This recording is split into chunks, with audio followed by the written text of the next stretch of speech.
Olá, decidi fazer uma série de vídeos sobre assuntos importantes, relevantes e que eu quero retomar e praticar na minha vida, e começando no início desse ano e lendo sobre algumas coisas, orando. Separei alguns textos importantes para eu poder rever e retomar. E Deus tem falado muito comigo. Eu quero aproveitar para deixar aqui para abençoar a sua vida, porque a palavra de Deus não volta vazia, e a palavra de Deus cumpre tudo aquilo pelo qual ela foi estabelecida. Gosto muito de um versículo que fala que assim como os céus, que assim como a chuva não desce dos céus e não volta para lá sem antes regar a terra, e cumprir todo o seu propósito, assim é uma palavra que sai da boca de Deus. Ela não volta para ele vazia, porque se essa palavra foi liberada, foi para cumprir um propósito. E é sobre isso que eu quero falar, sobre a palavra de Deus, sobre fundamento, sobre princípios e valores preciosos, poderosos da nossa vida. Não é um princípio que você pratica hoje, amanhã ele caiu de moda, não, porque a palavra ela é eterna. São princípios que nós vamos viver, que nós vamos passar para os nossos filhos e para as gerações seguintes. E eu quero falar hoje sobre a honra, quero falar sobre o que Jesus nos ensina na Bíblia sobre a honra. E são muitas passagens da Bíblia, são muitas circunstâncias onde ele nos mostra a importância desse valor, importância desse princípio espiritual tão grande. E eu quero começar falando com você sobre isso, que é muito comum, não é? A gente assistir filme de guerra, filme onde nós vemos ali, geralmente quando acaba uma guerra, os generais voltam, e prestam aquelas homenagens para aqueles que serviram a nação, e isso é muito bonito. Aqueles testemunhos de coragem, testemunhos de sacrifício, e é muito bonito realmente, mas não é aquilo, você vê, é meio distante, mas eu quero trazer isso para a nossa realidade, Nós vivemos em dias onde essa palavra honra, ela está difícil, está em extinção, podemos dizer assim, em muitos relacionamentos corporativos, relacionamentos familiares, relacionamentos entre casais, entre pais e filhos, Precisamos retomar a honra, precisamos retomar esse princípio tão importante, esse valor tão importante que abre portas para a nossa vida. Sabe, nesses versículos, nesses vídeos que eu vou falar com você, eu vou falar que as portas, elas são abertas através de uma atitude, de coração, uma atitude de honra. E é tão poderoso nós olharmos para a palavra de Deus e vemos que Jesus, ele nos ensinou isso de uma maneira tão clara, Estamos começando o nosso ano, que tal fazemos um propósito, de avaliar esses valores? Como é que está a honra na sua casa, no seu relacionamento, no seu casamento, a honra de esposas, com o marido, de esposos com esposas, na honra com relação aos filhos. Sabe que a honra é uma via de mão dupla, e nós precisamos criar um ambiente de honra, nós precisamos criar uma cultura de honra na nossa casa, no nosso relacionamento, no nosso casamento, na vida da igreja, nos relacionamentos da igreja, no trabalho. Se você vive nessa cultura da honra, se você vive nesse princípio, eu tenho certeza que o Senhor vai honrar e vai abençoar você, E tem uma passagem da Bíblia que ela é tão interessante, que ela deixa claro que os que praticam a honra recebem uma herança de Deus, recebem bênçãos de Deus. E aqueles que não praticam a honra, ou desonram, eles deixam de receber. Eu não sei quanto a você, mas eu quero receber tudo de Deus. Eu quero ser alguém que atrai o favor de Deus. E olhando para a palavra, eu vi isso, que a honra, ela é uma chave. Ela é uma chave para nós recebermos bênçãos, heranças e recompensas. Eu estou planejando para escrever um livro sobre esse assunto já faz um tempo, E eu creio que Deus tem me dado, né, vários textos, vários princípios, e é sobre isso que eu tenho falado aqui. E eu tenho certeza que isso vai revolucionar a sua vida, o princípio da honra. Porque assim como a honra traz a bênção de Deus, a desonra retém milagres e a bênção de Deus. Você quer ver na Bíblia aonde o Senhor fala isso para nós?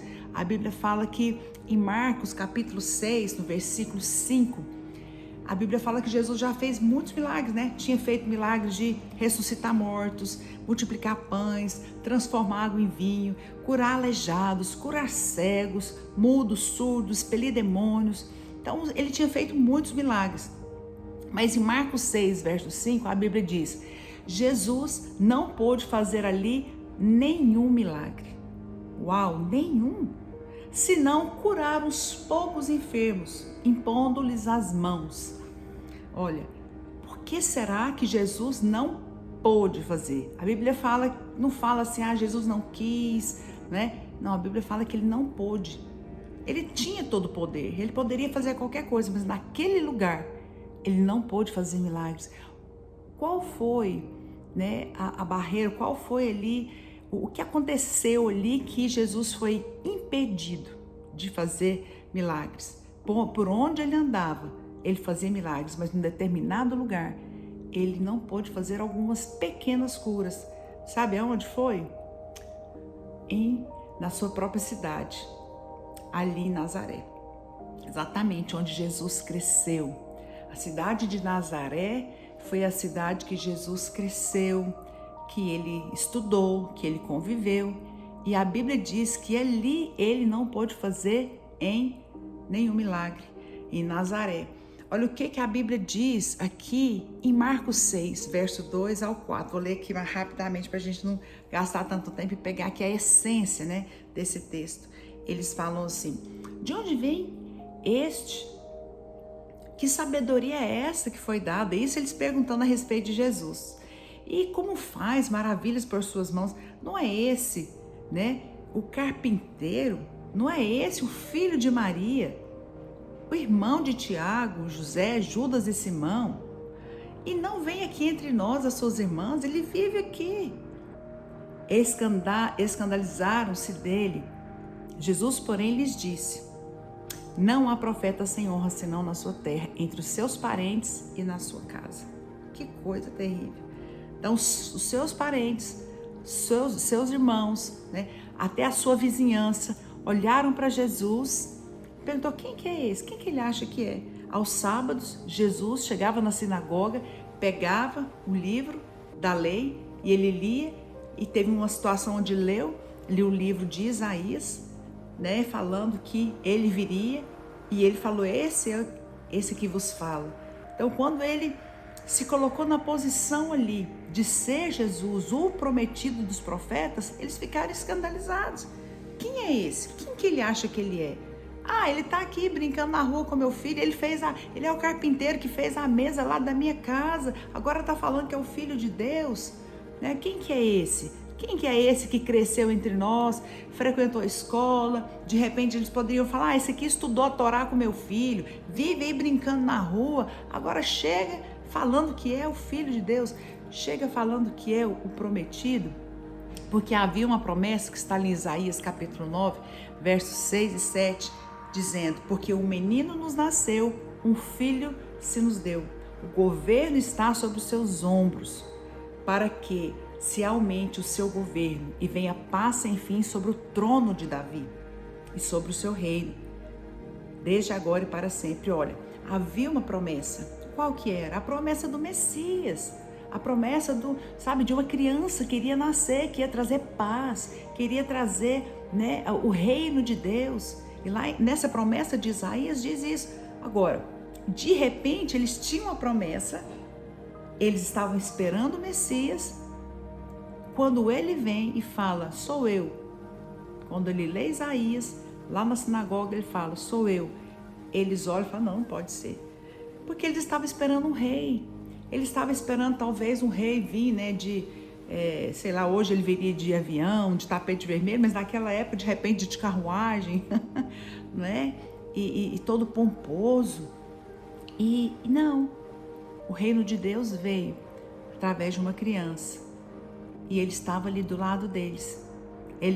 Jesus brincou com os filhos, né, daqueles judeus ali nas ruas, e ele construía ali peças de madeira, estava ali, mas eles diziam: nós não esperávamos que fosse assim, né? Nós esperávamos que ele vinha como um rei, como uma carruagem, com uma coroa, não é? E dizendo: olha, eis que eu cheguei. E sabe que Jesus não veio assim.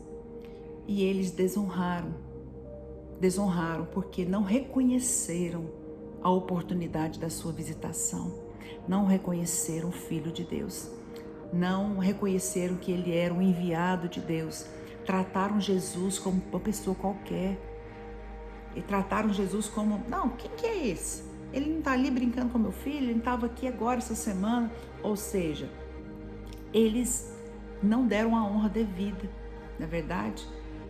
Depois eu vou falar para você das pessoas que receberam muito através da honra, e nós podemos ver que a honra atrai o favor de Deus. Mas esses aqui de Nazaré, da cidade onde Jesus foi criança, onde ele cresceu, eles desonraram Jesus, não reconheceram como Deus. Olha, nós devemos tomar muito cuidado, né? Eu não vou fazer um vídeo tão longo, porque depois eu quero voltar a falar desse assunto, mas o Senhor falou muito comigo. Cuidado, porque Deus pode trazer um presente, pode trazer uma grande bênção para você, numa embalagem que você não quer, ou numa embalagem que você não gosta. E assim foi com Jesus. Ele era o próprio Filho de Deus, mas ele veio de uma maneira muito simples. Eles não deram a honra devida, e o Senhor tem falado comigo: olha para aqueles que o Senhor tem colocado na sua vida, olha para o seu esposo, honre o seu esposo, honre com palavras, honre com atitudes, honra, não é? Servindo, honre seus filhos, honre seus pastores, honre seus líderes, seus discipuladores, honre o seu patrão. Por quê? Porque todos eles foram enviados da parte do Senhor, e nós estamos aqui para honrar, estamos aqui para receber.